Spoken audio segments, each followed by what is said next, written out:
축구 선수가 되기 위한 달리기 연습을 하느냐? 저는 그건 아니라고 생각을 합니다.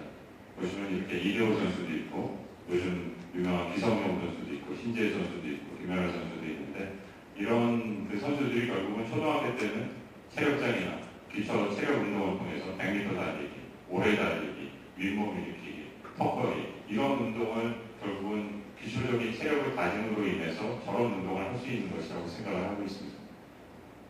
생물학 분야를 보자면 마찬가지라고 생각을 합니다. 대학에서 배우는 기초과학이라는 것이 생화학, 유전학, 세포생물학, 분자생물학, 미생물학, 면역학 이런 것들이 있고요. 기초용으로 활용하는 것은 줄기세포, 바이오신약, 바이오시밀러 여러 가지 것들이 있습니다. 근데 사실 어떤 줄기세포나 바이오신약을 하는 기업이라 할지라도 이런 기초 연구에 대해서 간단한 체력이 있는 인원을 대부분 원하는 것이지 어떤 줄기세포의 아주 전문가, 어떤 바이오신약의 바이오시밀러의 전문가를 원하는 것은 아니라고 말씀드릴 수 있습니다. 그 다음에 또 하나 나오는 이슈 중에 하나가 이제 관리자보다는 연구자 중심의 과제평가 시스템을 만들자 하는 주제가 있는데요. 이 부분에 대해서는 저는 전적으로 찬성을 합니다. 그래서 보시면은 제가 이제 한 10년 전에 원페이지 프로포절이라는 책을 구매해서 읽은 적이 있는데요. 이 기업은 이처럼 간단하고 명료한 원페이지 프로포절을 선호하는 추세입니다. 하지만 이제 정부 과제는 거의 수백 페이지에 달하는 그런 제안서, 보고서에 사실 연구자들이 숨을 못 쉴 지경이라고 말씀드릴 수가 있습니다. 그래서 이 부분에 있어서는 어떤 연구에 몰입하기 위한 연구의 관리와 행동의 간소화가 필요하다고 생각합니다. 여기 박스에 있는 부분들이 보통 어떤 국가 연구 과제를 낼 때 대부분 신청하는 내용입니다. 그래서 기초과학자임에도 불구하고 제품의 개발이라든지 이게 어떤 제품으로 쓰일 수 있고 그 다음에 이게 어떤 파급효과가 있는지를 모든 과제에 대해서 나열해서 사실 수백 페이지의 보고서를 만드는 것 자체는 상당한 인력이나 시간의 낭비라고 생각합니다. 그리고 또 하나는 이제 기초연구의 특성을 고려한 어떤 평가 제도가 마련되어야 된다고 생각을 하고요. 그 다음에 사업 중심에서는 보다 기초적인 학문 분야로서 전환이 돼야 된다고 생각을 합니다. 그리고 이제 제가 필드에 있으면서 느끼는 것 중에 하나는 요즘 대학이나 연구기관의 연구 성과에 대해서 통합적인 관리와 접근의 용이성이 필요하다고 생각이 되고요. 그래서 이런 사업화를 연구할 수 있는 그런 연구의 상시적인 대응 시스템도 필요하고 어디서 어떤 분들이 어떤 연구를 하는가 하는 것들이 오픈 시스템으로 억세스될 수 있어야 된다고 생각합니다. 그 다음에 또 하나는 이제 성과 제출용이 아닌 어떤 지적 재산권을 확보 전략이 필요하고요. 요즘 보면 이제 어떤 국가 연구가 대한 특허라는 항목이 들어가 있는데 그러다 보니까 사실은 추론만 하고 차장되거나 그 다음에 팔로우업이 안 되는 그런 과제들이 상당히 많습니다. 그래서 결국은 이런 것들이 주관 기관이나 기업들이 특허를 등록하고 유지하는 데까지 비용 분담이 가능한 경우에 한해서 어떤 특허의 비용을 정부에서 분담하는 방식, 그 다음에 프로세스가 있는 경우고, 그 다음에 이게 이제 결국은 문제가 됐을 때는 오히려 다시 받아내는 그런 어떤 책임을 가지는 그런 특허 전략이 필요하다고 생각됩니다. 그래서 지금 현재 이런 내용을 종합해보면 제가 이제 말씀드릴 내용 중에 하나는 여기 있는데요. 신재 골프 아카데미의 골프 기여라고 제가 써놨습니다. 그래서 현재 우리나라의 기초과학은 아까 보시면은 그런 방향성으로 봤을 때 사실 슈퍼맨의 출연을 의지를 하고 있습니다. 얼마 전에 신재가 LPGA 브리티시 오픈에서 우승을 했는데요. 지금 보시면은 한국 사회가 요구하는 것은 신재가 투어 프로로서 브리티시 오픈 같은 LPGA 대회에서도 우승을 하고 티칭 프로로서 신재 골프 아카데미를 열어서 1000명의 골프 유망주가 모였다. 그리고 골프 사업가로서 성공을 해서 연매출 1000억 원의 시장가치 1조 원의 어떤 회사를 가지고 있다. 이런 슈퍼맨을 원하고 있습니다. 실질적으로. 하지만 모두 다 할 수 없죠. 그리고 이런 상황이 기초과학에서 나타나는 것은 어떤 모모 대학교의 어떤 슈퍼맨 교수님이 강의평가나 영어로 강의해야 되는 상황에서 그런 높은 강의평가를 받고 행정력도 있는 그런 좋은 선생님이셔야 되고 그 다음에 우수한 과학자로서 네이처나 사이언스에 논문을 제출하셔야 돼요. 그 다음에 성공적인 CEO로서 이런 연구 성과를 실질적으로 기업화하실 수 있는 분. 그래서 사실은 이런 데드보이 소사이티에 나오는 키튼이나 그 다음에 노벨상을 받으신 분, 그 다음에 스티브 잡스가 합쳐진 어떤 슈퍼맨의 형상을 실질적으로 실질적으로 요구를 하고 있습니다.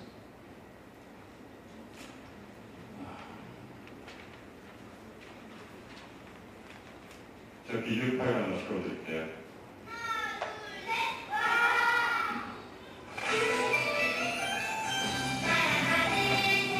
옛날에 많은 아이들이 과학자를 꿈꿨었죠. 그런데 언제부터 아이들이 같은 꿈만 꾸게 된 걸까요?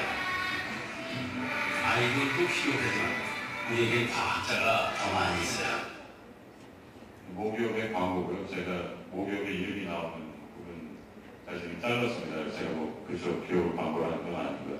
여기서 전달하는 메시지는 아이들도 필요하지만 우리에게는 과학자가 더 많이 있어야 된다는 내용이 되겠고요.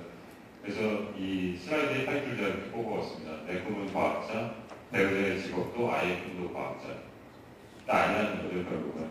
그래서 보시면은 올해 3월에 초등학생에 대한 장래 희망에 대해서 어떤 퀴즈쇼에서 조사한 것이 있습니다. 그래서 보시면은 1970년대, 80년대에는 초등학생의 장래 희망 1위가 대통령이었고요. 2위가 과학자, 3위가 군인이었습니다.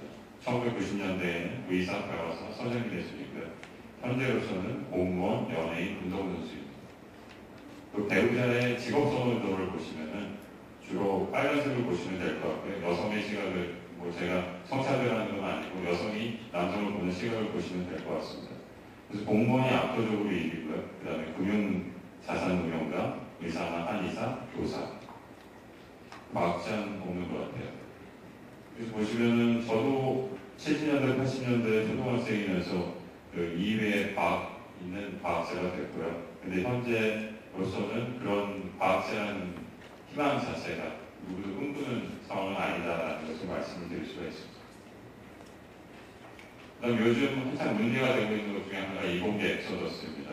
그래서 제가 몇 가지 자료를 모아봤고요. 보시면은 하나는 이제 과학영재가 대학 갈 때 너도 나도 위대를 언제까지 이런 내용이 되겠습니다. 동아일보에 올해 1월달에 나온 내용이 되겠고요. 보시면은 국제화학올림피아드 수상자가 어떤 대학을 진학했느냐 하는 걸 보실 수가 있습니다. 그래서 2010년도부터 2011년도 두 해에는 그 메달 딴 학생이 하나도 그 기초과학에 단 학생이 없이 전부 다 의대를 갔고요.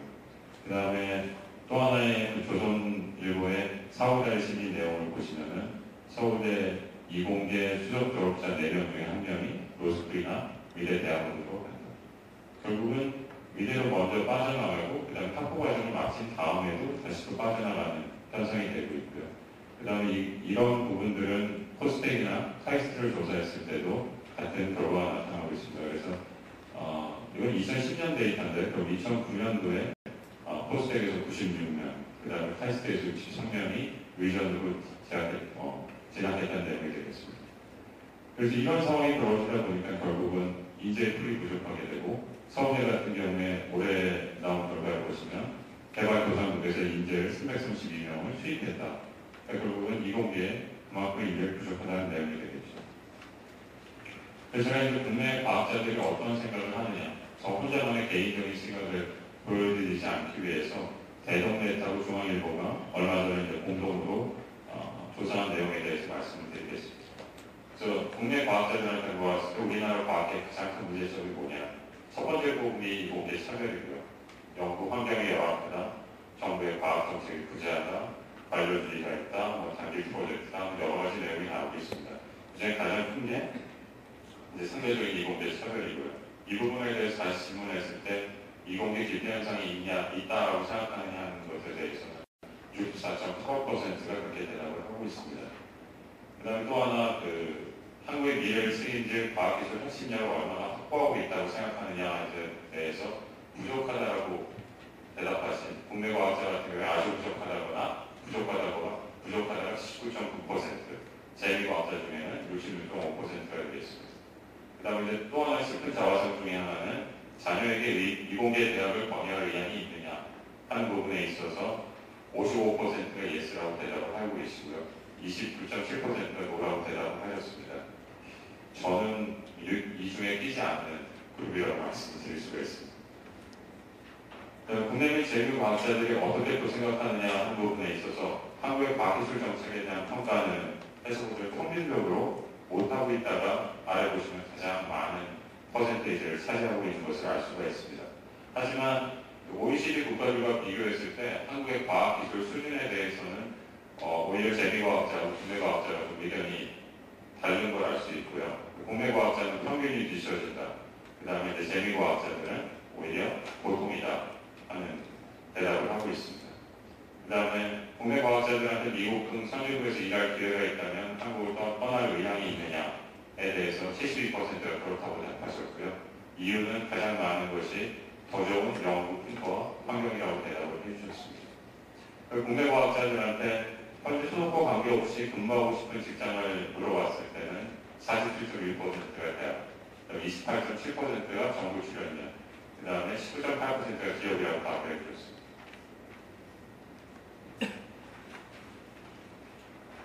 그 다음에 기업에 대한 시각에 대해서도 2012년도 요번 9월 달에 중앙일보에서 제시한 내용이 있습니다. 보시면은 CTO하고 연구원장 한 24명에게 조사를 했고요.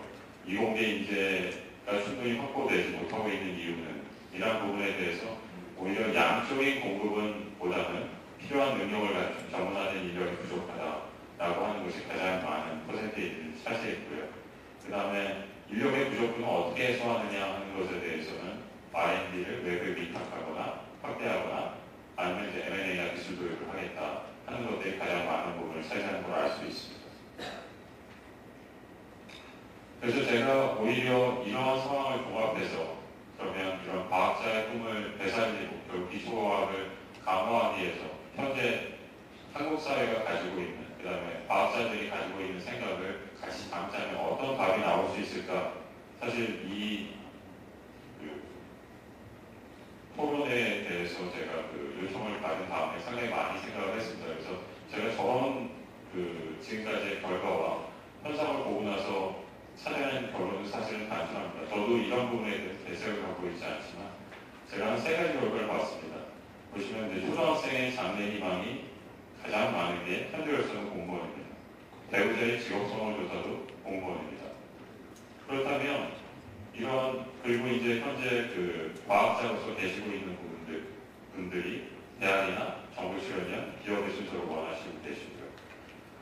그래서 이제 제가 얻은 결론은 결국은 이런 고소득의 기초과학 연구를 할 수 있는 안정적인 공무원 그룹을 기르는 것이 오히려 대답이 아니겠느냐라고 생각을 합니다. 결국은 나사나 NIH와 같은 그런 안정적으로 기초과학에만 어떤 사회에 대한 책임이라든지 그 다음 이슈에 대한 책임보다는 기초과학만 할 수 있는 조금 더 안정된 어떤 울타리를 정부에서 제공을 해주신다면 결국 초등학생들이 장래 희망으로 과학자와 공무원을 합쳐서 이런 과학 공무원이 될 수 있지 않을까. 이런 부분들이 가장 손쉬운 해답이지 않을까. 물론 이제 재정이라든지 이런 부분들을 어떤 과정을 위해서 뽑느냐 하는 별개의 이슈가 되겠고요.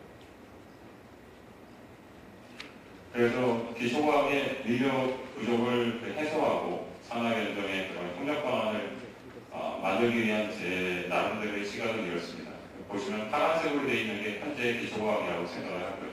학생들이 대학으로 특히 이공계로 여기서 보시면 파란색으로 얇은 라인이 가고 있고요. 그 다음에 대학에서 나온 임원들은 다시 대학으로 들어가는 것이 메이저를 차지하고 연구소라든지 기업으로 별로 가지 못하고 실질적으로 그런 라인이 상당히 얇은 걸 아실 수가 있습니다. 그리고 이제 아까 말씀드렸던 것처럼 대학에서도 어떤 이공계감이 다른 쪽으로 전가를 하게 됩니다. 그래서 결국은 이런 고소득의 어떤 기초과학 연구 공무원 그룹을 키움으로써 학생들이 대학의 이공계를 진학하게 되고 이공계에서 진학한 학생들이 이런 기초과학 연구를 할 수 있는 그런 안정적인 풀을 만듦으로써 마치 이 21세기 집현전과 같은 역할을 할 수 있는 싱크탱크가 필요하다고 저는 생각을 하고 있습니다. 이런 것들이 안정화돼야 결국 기업과 핵심 기술이나 인력을 공급할 수 있고 사업화 성과에 대한 공유도 할 수 있고 지속적인 발전이 가능하다고 생각을 하고 있습니다. 그래서 결국은 이런 어떤 집단을 통해서 역할 분담과 유기적인 네트워킹이 가능하고 위험 분담과 그다음에 보상 시스템이 공존하는 어떤 모델을 정부가 프로세스로 써있는 것 같은 역할을 함으로써 어떤 모델을 제시해야 되지 않을까 생각합니다. 제 마지막 슬라이드가 되겠습니다.